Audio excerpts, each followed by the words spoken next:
This is a look at a significant financial undertaking, a project designed to strengthen the connection between Canada and the United States. He foresaw the surprising alliances that would emerge and the unexpected countries that would benefit. Prepare for a shocking analysis of how these policies are reshaping the American economy. Druckenmiller understood that tariffs, like taxes on imports, would change how countries trade with each other.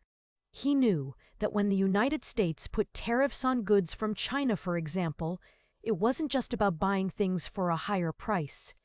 When Trump's trade policies came into play, Gabelli likely focused on figuring out which companies would gain an advantage and which would face a disadvantage. His analysis probably involved looking at tariffs, trade agreements, and how these things affected different sectors of the American economy. One potential winner could be certain parts of the American manufacturing sector, specifically companies that produce goods that were previously imported heavily from countries like China.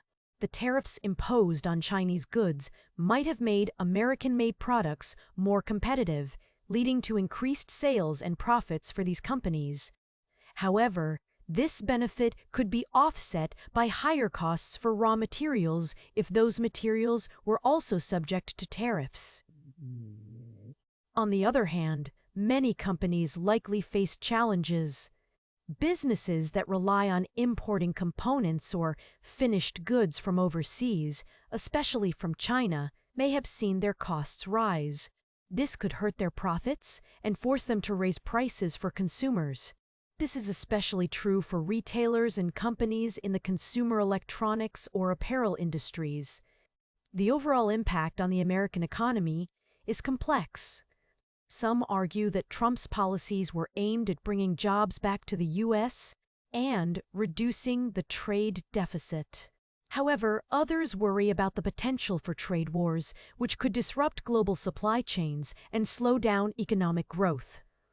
Druckenmiller was trying to figure out which companies would be the winners and losers in this new trade environment.